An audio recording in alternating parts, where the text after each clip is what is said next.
The forest was dying. Snow fell in thick curtains over the Ardennes, blanketing the shattered pines and broken earth in deceptive silence. It was December 1944, and the German counteroffensive had torn through the American lines like a blade through canvas. What remained was chaos, scattered units, frozen corpses half buried in drifts, and the constant thunder of artillery that made the ground tremble beneath Sergeant Thomas Kerrigan's boots. Kerrigan pressed himself against a cratered embankment, his breath forming clouds in the frigid air. Around him, what was left of his platoon huddled in similar positions, their faces gray with exhaustion and cold.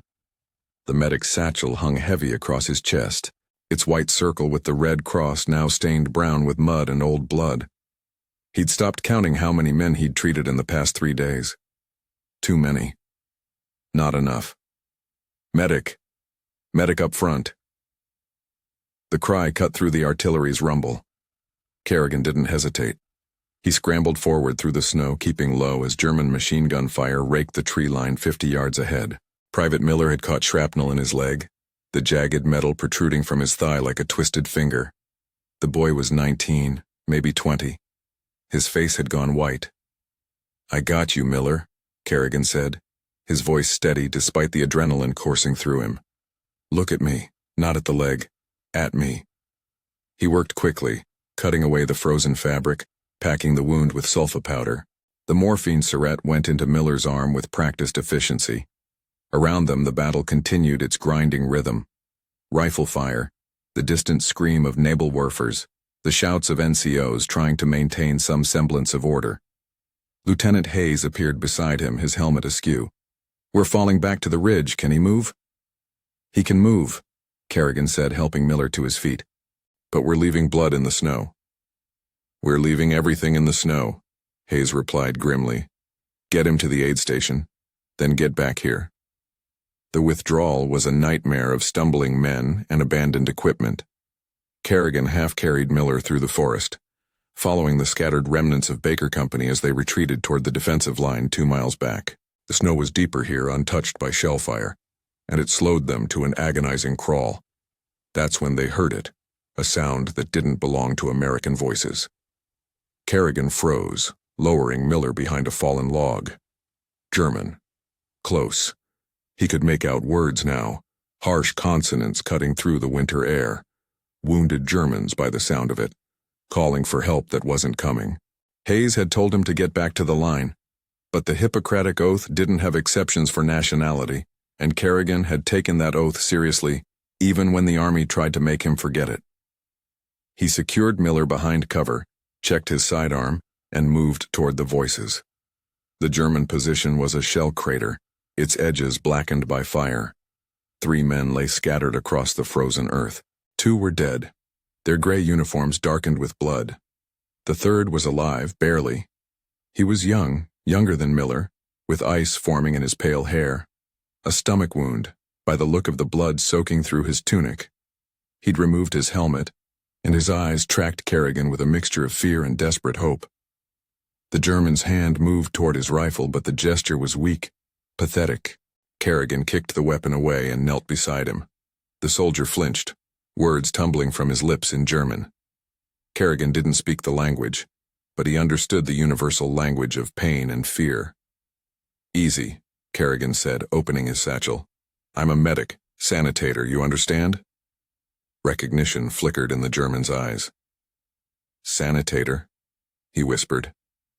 Kerrigan nodded and began cutting away the uniform. The wound was bad. Shrapnel had torn through the abdomen and internal bleeding was almost certain. But he could stabilize him, maybe give him a chance if the stretcher bearers could reach this far. He packed the wound, applied pressure, administered morphine despite knowing it might be his last syringe until resupply. The German watched him work with wide eyes, his breathing shallow and rapid. When Kerrigan finished, the soldier's hand gripped his wrist with surprising strength. "Warum?" he managed. "Why?" Kerrigan met his gaze. "Because you're hurt," he said simply. "That's enough." Movement in the trees made Kerrigan's hand drop to his pistol, but it was Hayes with 2 other soldiers from the platoon. They stared at the scene, the American medic kneeling beside the German soldier, both covered in blood. "Jesus, Kerrigan," Hayes said quietly. "What are you doing?" "My job, sir." Hayes studied the German soldier, then looked at Kerrigan. For a long moment, the only sound was the distant rumble of artillery and the wounded man's labored breathing. Finally, Hayes nodded toward Miller's position. "Get your man to the aid station. We'll mark this location for the stretcher bearers." "Sir, if we just—" "That's an order, Sergeant. He's marked. If our people can reach him, they will. That's the best you can do." Kerrigan looked at the German soldier one last time.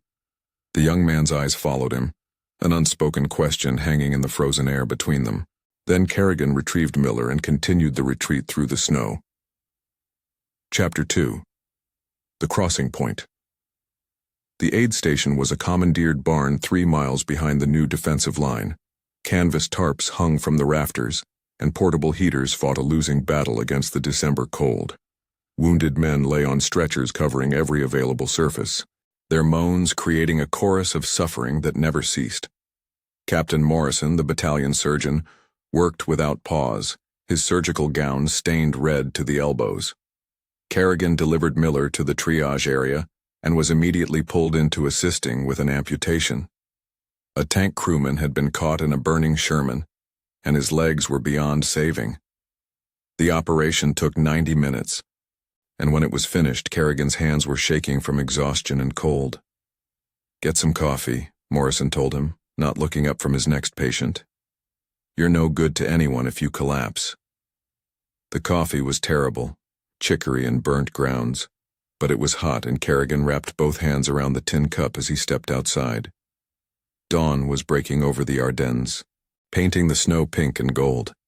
It would have been beautiful if not for the smoke rising from burning vehicles and the constant background noise of warfare. Lieutenant Hayes found him there. "Battalion wants us back on the line in 2 hours. They're expecting another push." Kerrigan nodded, too tired to respond with words. "That German soldier," Hayes continued, "the one you treated, he's here." Kerrigan's head snapped up. "What?" "Stretcher bearers found him where we marked, brought him in with the other wounded. Morrison's got him stabilized, thinks he might make it." Hayes paused, studying Kerrigan's face. "He's been asking for you, the sanitator who helped him."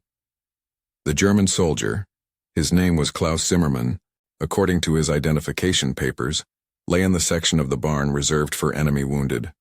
He was cleaner now, his wound properly dressed, an IV line running into his arm.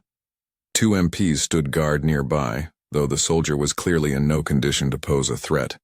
Zimmermann's eyes opened when Kerrigan approached. Recognition sparked immediately, followed by something that might have been relief or gratitude. He tried to speak, but his voice was weak. "Save your strength," Kerrigan said, checking the dressing.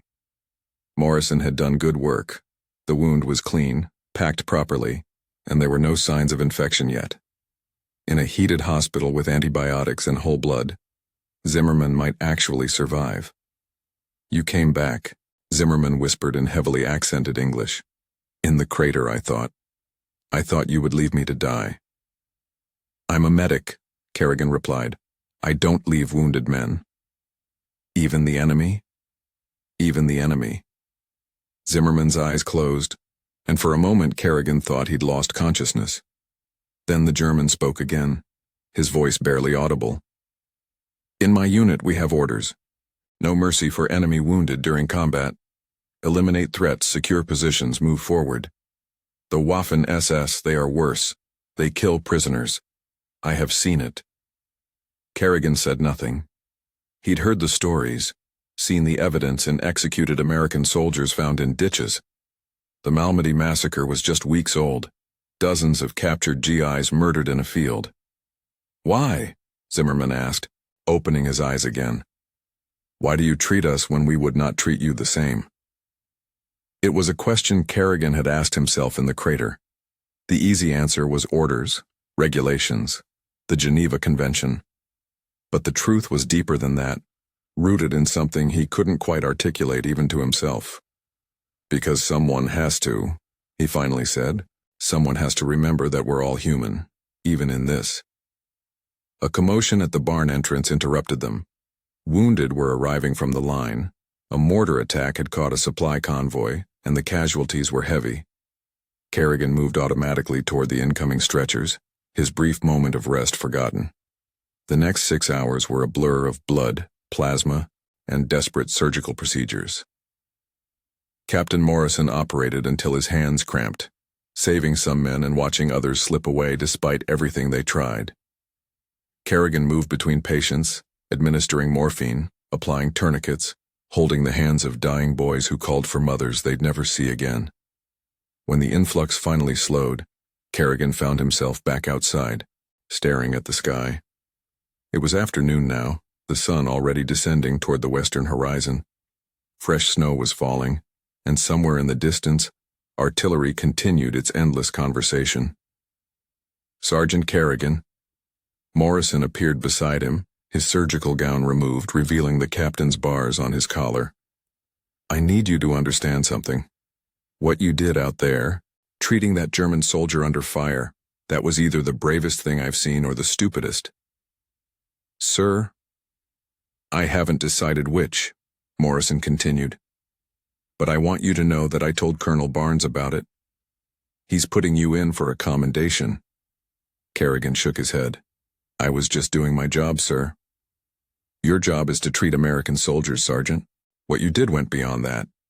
It reminded all of us, why we became medics in the first place. Morrison paused, his expression softening. That German boy, Zimmerman, he's going to survive. He'll spend the rest of the war in a POW camp, but he'll live. That's because of you. One soldier, Kerrigan said quietly. There are thousands dying out there. One soldier at a time, Morrison replied. That's all any of us can do. Chapter 3. The Final Push. The German counteroffensive stalled 3 days later. Fuel shortages, stubborn American resistance, and clearing weather that allowed Allied air power to dominate the skies combined to halt the Wehrmacht's advance. What followed was a grinding battle of attrition as American forces pushed back, retaking lost ground yard by bloody yard. Kerrigan's platoon was in the thick of it, advancing through the same forests they'd retreated through days earlier. The German dead still lay where they'd fallen, frozen into grotesque statues by the December cold. American graves registration teams followed behind the advancing infantry, collecting dog tags and preparing bodies for burial. The fighting was close and vicious. Germans defended every village, every crossroad, every stone house with determined ferocity. Kerrigan's satchel grew lighter as he used up supplies that couldn't be replaced quickly enough. He treated frostbite, trench foot, shrapnel wounds, and bullet injuries. He watched men lose fingers and toes to the cold, saw others crack under the psychological strain of constant combat. On the 4th day of the counterattack, they reached a small Belgian village that the Germans had converted into a strongpoint. Machine gun nests covered the approaches, and a Panther tank hull down behind rubble dominated the main street. The assault was bloody and chaotic, lasting most of the afternoon before the Germans finally withdrew. Kerrigan was treating a sergeant with a sucking chest wound when someone shouted that there were wounded Germans in the church basement. Lieutenant Hayes, now commanding the company after Captain Brennan was killed by a sniper, ordered Kerrigan to check it out. The church was half destroyed. Its steeple collapsed across the nave. The basement entrance was hidden behind fallen masonry, and Kerrigan had to crawl through a gap barely wide enough for his shoulders. Inside, lit by a single kerosene lamp, he found 12 German soldiers. 6 were dead. The other 6 were in various states of injury, ranging from minor wounds to critical trauma. They'd been left behind during the retreat, abandoned by their own forces in the chaos of withdrawal. When Kerrigan emerged from the shadows, several reached for weapons that weren't there. Sanitator, Kerrigan called out, holding his hands up to show the medical satchel. American sanitator. I'm here to help. The Germans stared at him with expressions mixing fear, suspicion, and desperate hope. One of them, an older soldier with sergeant's stripes, spoke in broken English. You will take us prisoner? First I'll treat your wounded, Kerrigan replied. Then yes, you'll be taken prisoner. He worked methodically through the group, assessing injuries and prioritizing treatment. One soldier had a compound fracture of the leg, the bone protruding through torn flesh. Another had taken shrapnel to the face, his eye socket a ruined mess.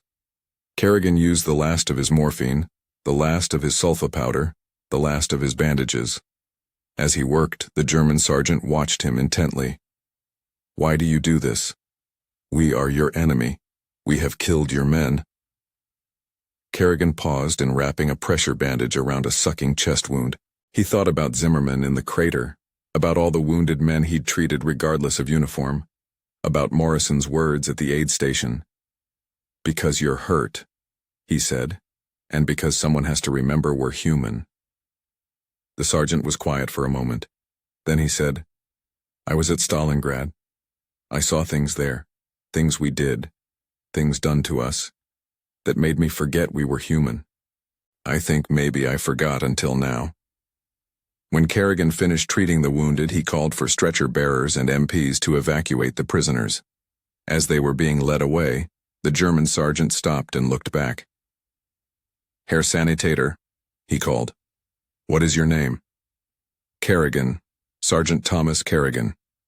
The German nodded slowly. "I am Feldwebel Hans Richter. I will remember your name. After the war, if I live, I will tell people what you did here. Just survive, Feldwebel, that's enough." Chapter 4. The Cost of Mercy. The Battle of the Bulge ended in January 1945. The German offensive had failed, costing Hitler his last mobile reserves and opening the path for the final Allied push into Germany. For the soldiers who'd fought through the frozen hell of the Ardennes, victory tasted like ash and exhaustion. Kerrigan was transferred to a field hospital in Luxembourg, where he spent 2 weeks treating casualties from the continuing advance. The wounded came in endless streams, Americans, British, Germans, even French civilians caught in the crossfire. He treated them all with the same methodical care, too numb with fatigue to feel much of anything anymore. In late January, he received an unexpected visitor.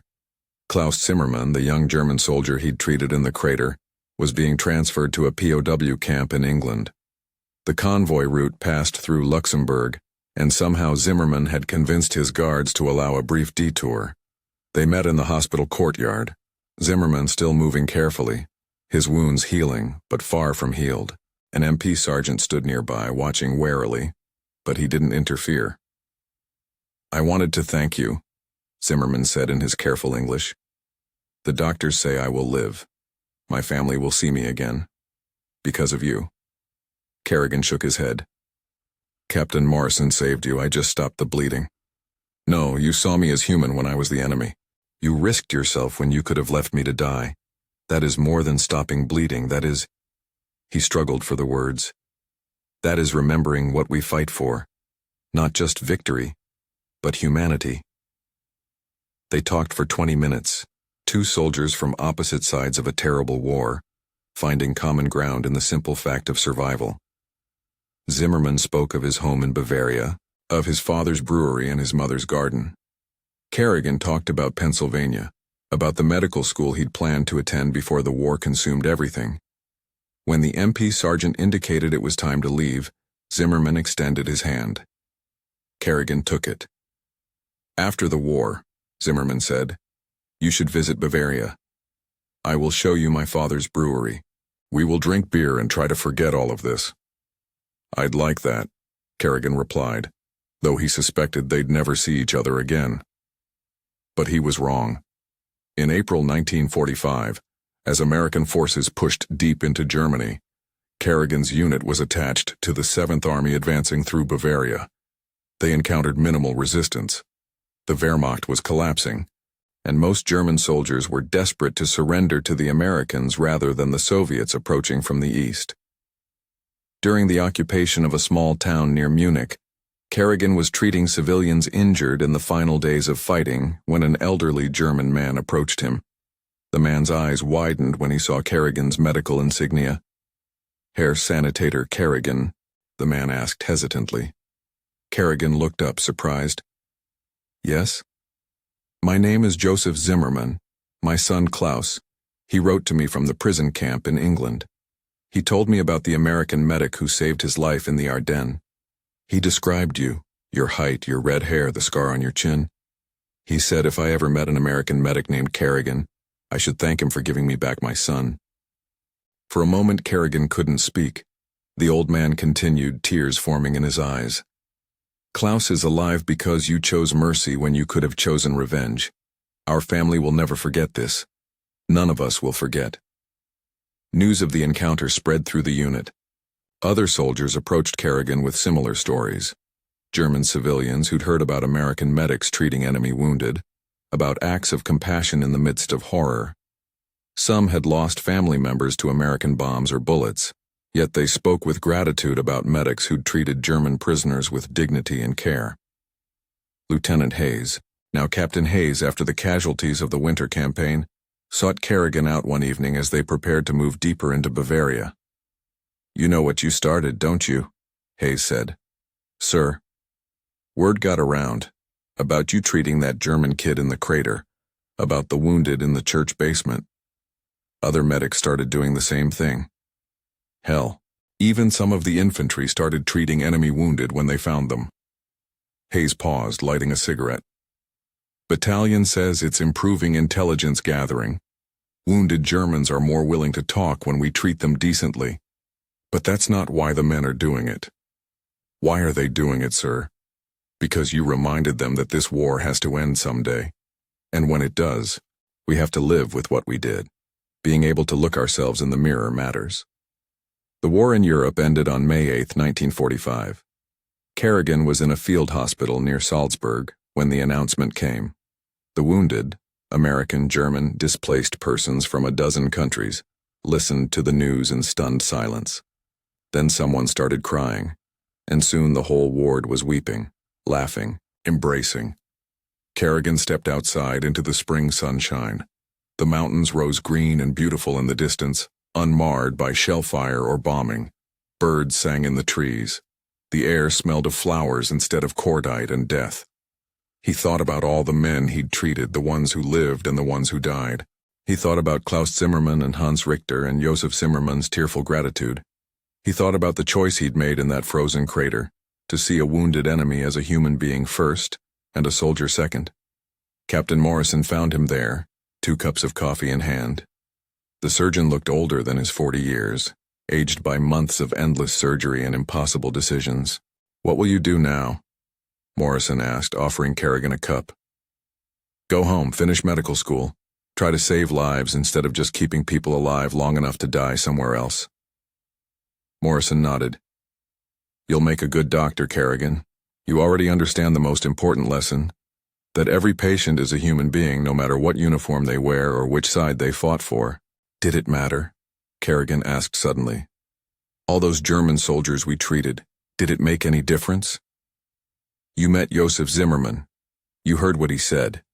His son is alive because of you, and their family will remember that for generations. How many other families had the same experience? How many German soldiers went home to their mothers and fathers and children because an American medic chose compassion over hatred?" Morrison paused, staring at the distant mountains. "We can't measure the difference we made, Kerrigan. Not in numbers or statistics, but somewhere in Germany right now, there are families sitting down to dinner with sons and fathers and brothers who would be dead if not for medics like you. That matters. It has to matter."